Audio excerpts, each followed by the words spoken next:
नमस्कार प्यारे बच्चों, मैं डॉक्टर बिंदु पांडे एडी राजकीय कन्या इंटर कॉलेज गोरखपुर से आप सभी लोगों का कक्षा 11 की समाजशास्त्र की कक्षा में स्वागत करती हूँ।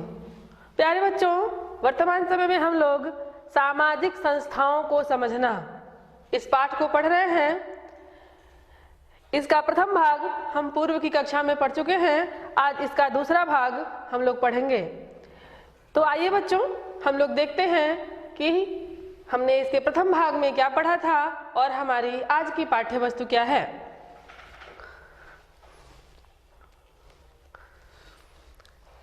बच्चों, पूर्व की कक्षा में हमने जाना था कि संस्था किसे कहते हैं, संस्था के कितने प्रकार होते हैं, और प्रकार जानने के बाद हमने परिवार संस्था के स्वरूप को समझा था, जाना था।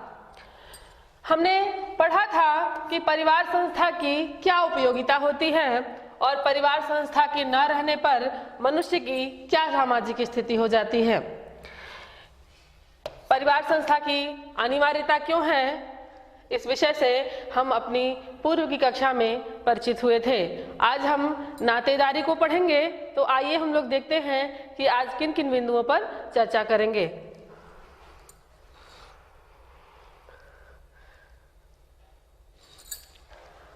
बच्चों, आज हम जानेंगे कि नातेदारी क्या होती है, नातेदारी के कितने प्रकार हैं, इससे भी हम परिचित होंगे। नातेदारी के वंश क्या हैं, नातेदारी के पारिभाषिक शब्द क्या हैं और नातेदारी की क्या रीतियां हैं, और अंत में हम नातेदारी के महत्व से परिचित होंगे। तो बच्चों, आइए हम लोग सर्वप्रथम समझते हैं कि नातेदारी क्या है।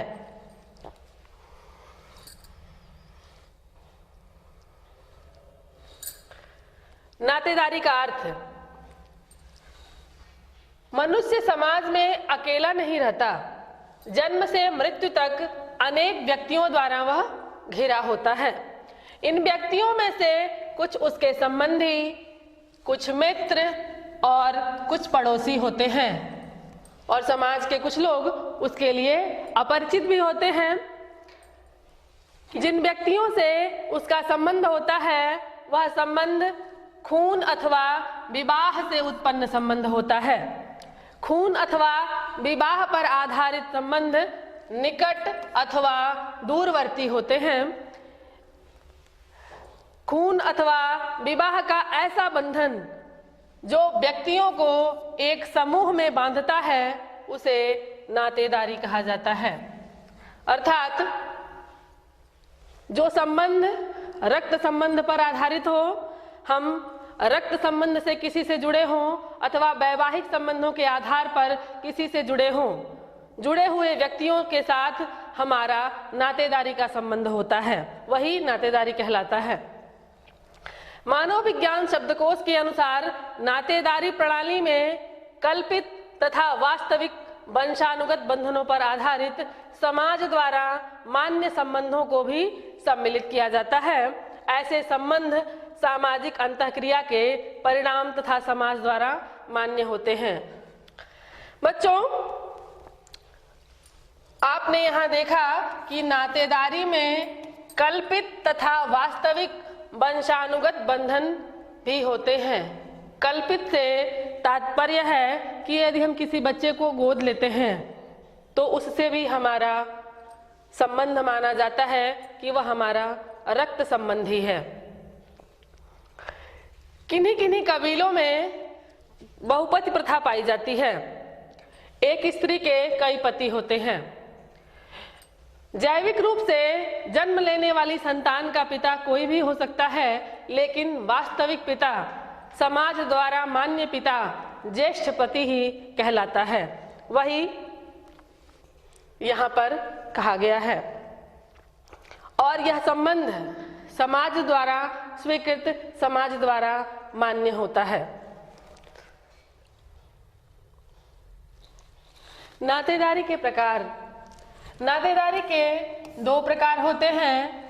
पहला है वैवाहिक नातेदारी और दूसरा है समरक्तीय नातेदारी। बच्चों, हम सर्वप्रथम देखते हैं कि वैवाहिक नातेदारी क्या होती है। विवाह बंधन पर आधारित नातेदारी को वैवाहिक नातेदारी कहते हैं।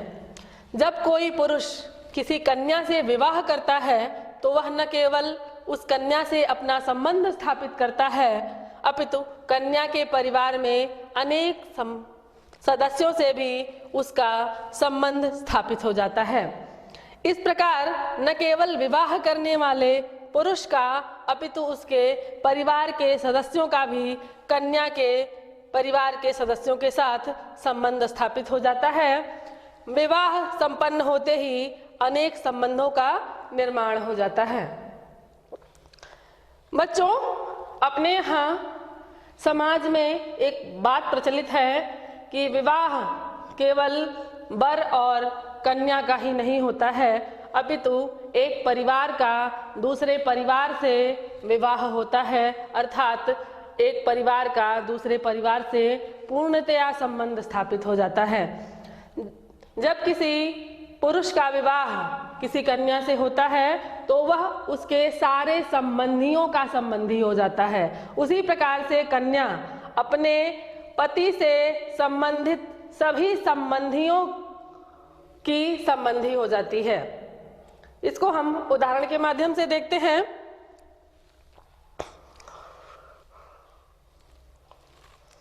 जैसे विवाह होने पर व्यक्ति केवल पति ही नहीं बनता, अपितु वह बहनोई, दामाद भी बन जाता है। वह फूफा, नंदोई, मौसा, जीजा, साला, साढ़ू आदि भी बन जाता है। इतने उसके संबंधी, इतने उसके नातेदार हो जाते हैं। इसी प्रकार कन्या विवाह हो जाने पर केवल पत्नी ही नहीं बनती है, वह पुत्रवधू, चाची, भाभी, देवरानी, जेठानी, मामी आदि भी बन जाती है। उसके इतने संबंध बन जाते हैं। इस प्रकार विवाह से अनेक संबंधों का निर्माण होता है, जिन्हें वैवाहिक नातेदारी कहा जाता है। ये सारे संबंध वैवाहिक नातेदारी के अंतर्गत आते हैं।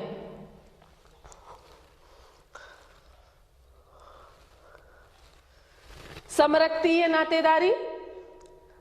बच्चों, जब हमने नातेदारी के प्रकार समझा तब जाना था कि नातेदारी दो प्रकार की होती है, वैवाहिक नातेदारी और समरक्तीय नातेदारी। वैवाहिक नातेदारी को हमने पूर्व में समझा है, अब हम समरक्तीय नातेदारी को देखते हैं। खून के बंधन को समरक्तीय नातेदारी कहते हैं। जैसे माता पिता तथा बच्चों के बीच में संबंध तथा सहोदरों का संबंध।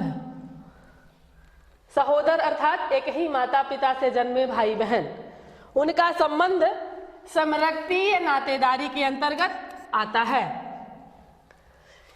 इसी प्रकार पुत्र, भ्राता, बहन, ताऊ, चाचा, भतीजा, चचेरा भाई समरक्तीय संबंध में आते हैं।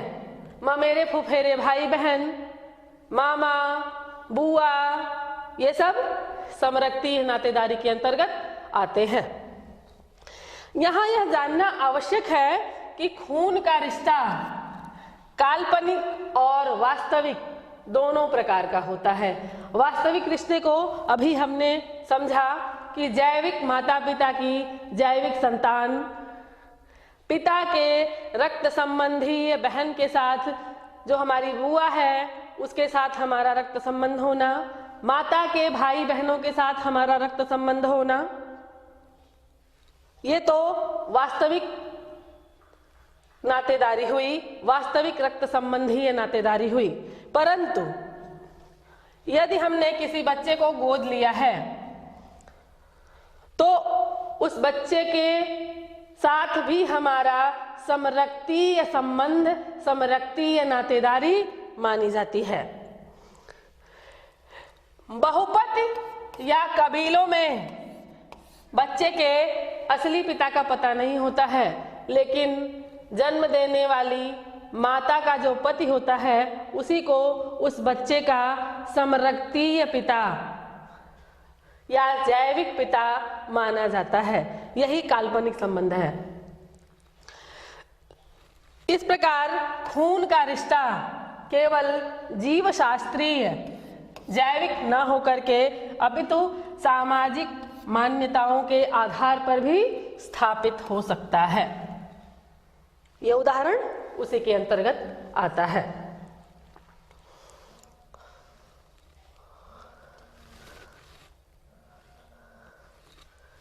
नातेदारी की श्रेणियां।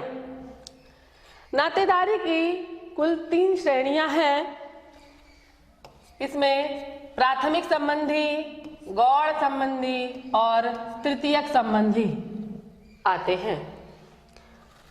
प्राथमिक संबंधी, जो संबंधी काफी निकटीय, प्रत्यक्ष और घनिष्ठ होते हैं उन्हें प्राथमिक संबंधी कहा जाता है। जैसे पति पत्नी, ये अत्यंत निकट का और प्रत्यक्ष रिश्ता है, इसलिए ये प्राथमिक संबंधी हैं। पिता पुत्र, ये प्राथमिक संबंधी हैं। माता पुत्री, माता पुत्र, छोटे बड़े भाई, छोटी बड़ी बहनें, भाई बहन, ये सब प्राथमिक संबंधी हैं क्योंकि इनका संबंध अत्यंत निकट का होता है। गौड़ संबंधी, यह संबंधी प्राथमिक संबंधियों के माध्यम से संबंधी होते हैं। जैसे पिता का भाई चाचा। पिता तो पुत्र या पुत्री का प्राथमिक संबंधी होता है, लेकिन उस पिता का भाई, उसका चाचा, उसका गौड़ संबंधी होगा। बहन भाई के लिए निकट संबंधी होने के कारण प्राथमिक संबंधी होती है, लेकिन उस बहन का पति अर्थात बहनोई या जीजा वह गौड़ संबंधी होता है। अब एक और संबंधी होते हैं तृतीयक संबंधी। जो गौड़ संबंधी के माध्यम से संबंधी बनते हैं उन्हें तृतीयक संबंधी कहते हैं।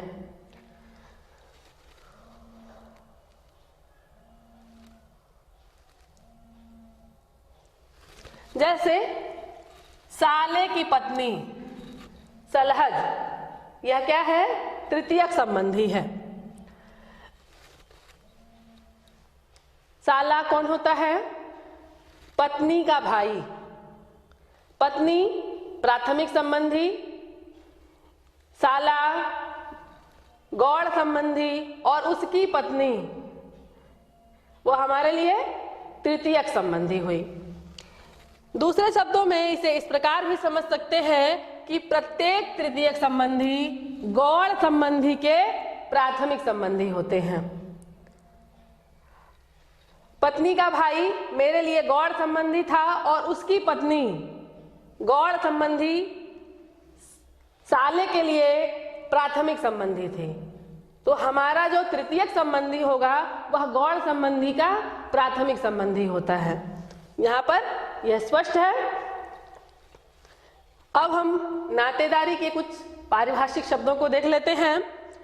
नातेदारी पारिभाषिक शब्द उन शब्दों का नाम है जिनका प्रयोग विभिन्न प्रकार के संबंधियों का नामांकन करने के लिए किया जाता है। मोर्गन एक प्रसिद्ध समाजशास्त्री हुए हैं। इन्होंने इन शब्दों का बहुत ही गहन अध्ययन किया है और उन्होंने इन शब्दों को 2 भागों में बांटा है, वर्गीकृत प्रणाली और वर्णनात्मक प्रणाली। हम लोग देखते हैं कि ये दोनों प्रणालियां क्या हैं।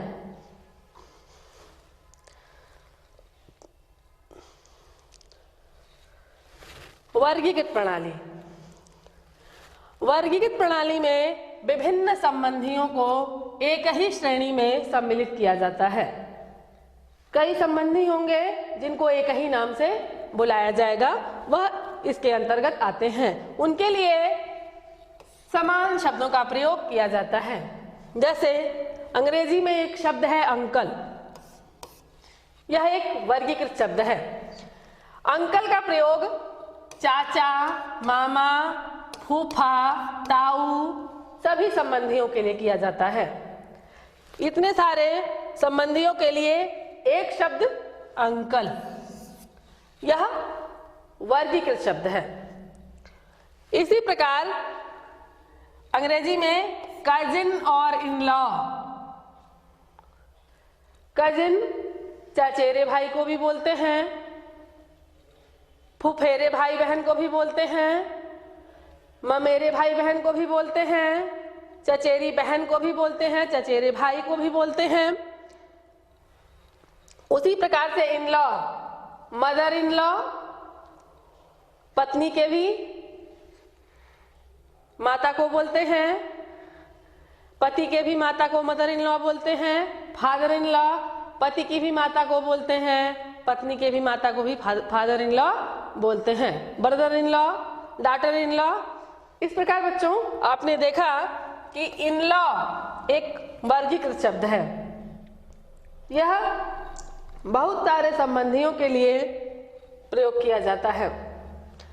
आसाम के सेमा नागा लोग अजा शब्द का प्रयोग माता, पिता के भाई की पत्नी, वह ताई भी हो सकती है, चाची भी हो सकती है, उसके लिए भी अजा शब्द का प्रयोग किया जाता है।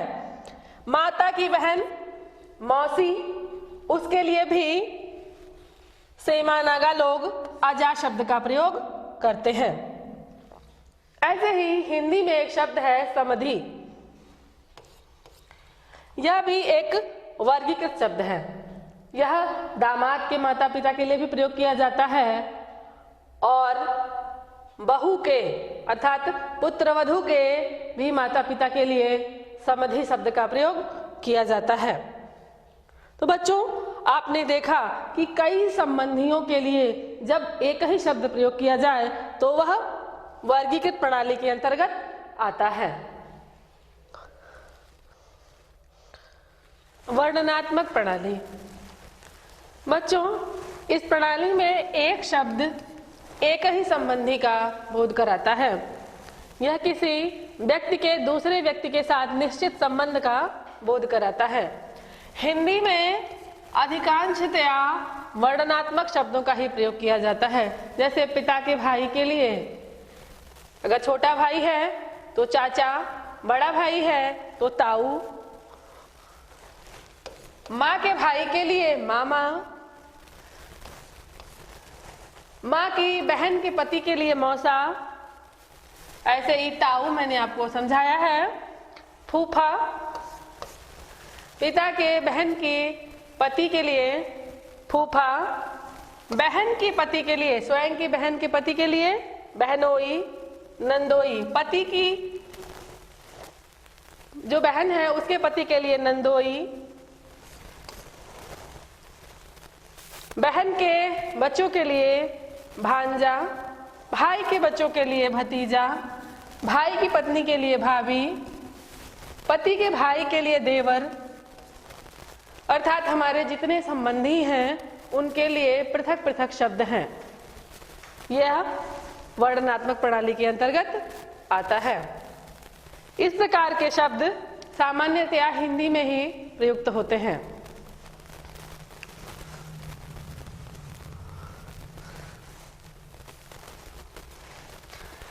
बच्चों अब हम नातेदारी की कुछ रीतियों से भी परिचित हो लेते हैं।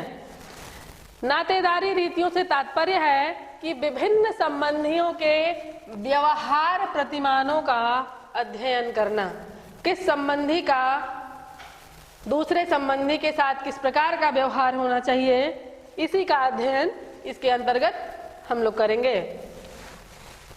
पिता का जो संबंध पुत्र के साथ होता है वह पुत्र अपने पिता का आदर करता है, आदर का व्यवहार करता है, जबकि वही पुत्र अपनी पत्नी के लिए प्रणय भाव रखता है। भाई का बहन के लिए व्यवहार स्नेहपूर्ण होता है। संबंधियों के व्यवहार को नियमित करने के लिए कुछ नियम, कुछ नीतियां बनाई गई हैं। इन्हीं को नातेदारी नीतियों की संज्ञा दी जाती है कि किस नातेदार का दूसरे नातेदार के साथ कैसा संबंध होना चाहिए, यही नीतियां उसको निर्धारित करती हैं। एक नीति है परिहार की नीति। सभी समाजों में परिहार की रीति किसी न किसी रूप में प्रचलित है। बच्चों, ये रीतियां स्थान विशेष, समाज विशेष के लिए लागू होती हैं। जैसे ये परिहार की रीति हम लोग पढ़ना प्रारंभ किए हैं कि कुछ नातेदारों को एक दूसरे से दूर रहने की रीति है कि इन दो संबंधियों को दूर रहना चाहिए। जैसे यदि पुत्रवधू है तो ससुर को पुत्रवधू से दूर रहना चाहिए, पुत्रवधू को ससुर से अर्थात अपने पति के पिता से दूर रहना चाहिए। पति का यदि ज्येष्ठ भाई है तो उस ज्येष्ठ से भी उस वधू को दूर रहना चाहिए। ऐसी उत्तर भारत की रीति है। दामाद को सास से दूर रहना चाहिए। यह हिंदू परिवारों में प्रचलित है और हिंदू परिवारों में जो पर्दा प्रथा है वह इसी परिहार रीति की सूचक है। उत्तर भारत में माता का जो भाई मामा होता है वह पिता तुल्य आदरणीय होता है, उसे पिता का दर्जा दिया जाता है, पिता के समान माना जाता है। परंतु दक्षिण भारत में उससे विवाह की भी प्रथा पाई जाती है। इसीलिए बच्चों, ये जो नातेदारी की रीतियां हैं यह समाज विशेष के लिए विशेष रूप से बनाई जाती हैं। हर समाज की अलग अलग रीति, अलग अलग परंपराएं हैं। एक रीति और है परिहास की रीति। इस रीति में संबंधी को दूसरे संबंधी के साथ मजाक करने या तंग करने की अनुमति होती है। जैसे अपने यहाँ उत्तर भारत में पत्नी की बहन या भाई साला या साली के साथ मजाक करने की परंपरा है। पति के भाई या पति की बहन जो देवर और ननद हैं उनके साथ भी मजाक करने की प्रथा पाई जाती है। इसे परिहास नीति कहते हैं।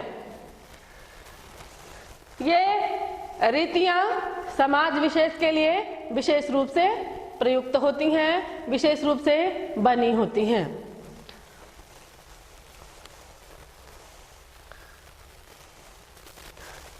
बच्चों, अब हम नातेदारी का महत्व समझ लेते हैं।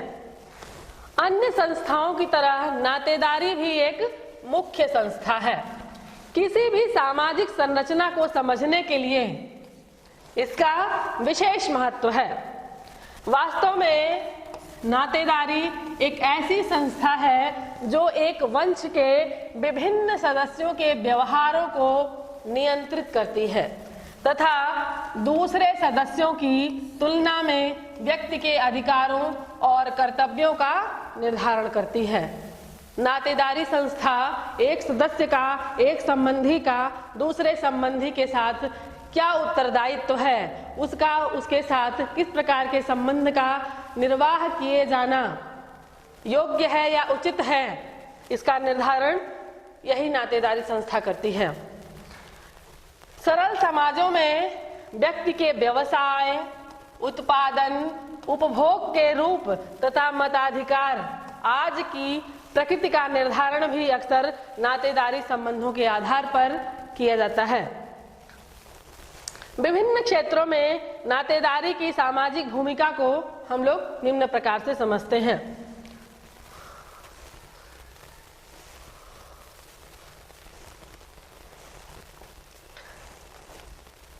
इस विषय में हम कुछ विद्वानों का मत भी देख लेते हैं। ब्राउन एक प्रसिद्ध समाजशास्त्री हैं, उन्होंने कहा है कि नातेदारी का मुख्य कार्य विवाह और परिवार के रूप को व्यवस्थित बनाना है। हम विवाह भी अपनी नातेदारी रिश्तेदारी के संपर्क में ही करते हैं। उसी को व्यवस्थित बनाना नातेदारी संस्था का कार्य है। जनजातीय समाजों में, जो समाज कबीलों के रूप में निवास करता था या अस्थायी निवास स्थान बना करके रहता था, उनका रूप इतना सरल होता है कि वहाँ व्यक्ति के सामाजिक और पारिवारिक संबंधों को व्यवस्थित बनाने के लिए कोई निश्चित नियम नहीं बनाया जा सकता। इस दशा में नातेदारी संबंधों द्वारा ही यह स्पष्ट किया जाता है कि एक व्यक्ति के संबंध अन्य व्यक्तियों से किस प्रकार के होंगे और कुल में विवाह संबंध स्थापित कहाँ करना है, इसका निर्धारण भी नातेदारी संस्था ही करती है। हमें कहाँ विवाह करना चाहिए, कहाँ विवाह नहीं करना चाहिए, कौन से संबंध विवाह के लिए स्वीकृत हैं और कौन से संबंध विवाह के लिए स्वीकृत नहीं है, इसका निर्धारण यही संस्था करती है। धन संपत्ति अधिकारों के विषय में व्यक्ति के क्या व्यवहार होंगे, इसका निर्धारण भी नातेदारी संस्था करती है।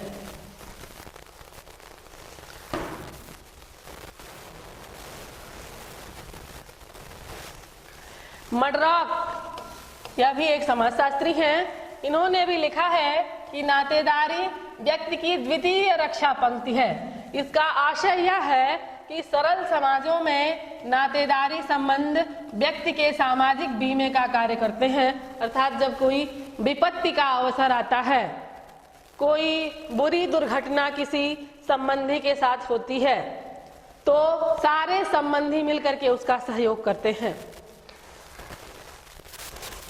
किसी विपत्ति अथवा कठिनाई के समय नातेदारों के द्वारा ही व्यक्ति को सामाजिक, आर्थिक तथा मनोवैज्ञानिक सुरक्षा प्रदान की जाती है। इससे व्यक्ति स्वयं को अकेला और असहाय नहीं महसूस करता है। यही नातेदारी का महत्व है। व्यक्ति की सामाजिक स्थिति का निर्धारण करने में भी नातेदारी संबंधों की विशेष भूमिका है। सरल और छोटे समाजों में व्यक्ति की सामाजिक परिस्थिति का निर्धारण उसके वंश की प्रतिष्ठा और शक्ति के आधार पर होता है। इसी कारण नातेदारी संबंधों से बंधे हुए व्यक्ति हमेशा एक दूसरे की सहायता करते रहने का प्रयास करते हैं। जिसका संबंधी जितना समुन्नत, जितना योग्य होता है, उस व्यक्ति का सम्मान भी समाज में उतना ही होता है। यही नातेदारी का महत्व है।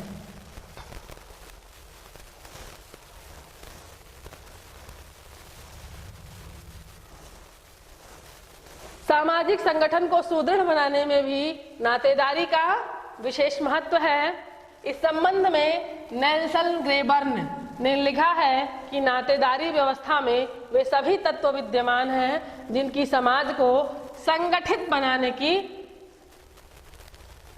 आवश्यकता है। संगठित बनाने के लिए जिनकी जरूरत है, वह सभी तत्व नातेदारी में विद्यमान है। नातेदारी का एक विशेष कार्य व्यक्ति को अपने सामाजिक सांस्कृतिक उत्तरदायित्व का प्रशिक्षण देना भी है।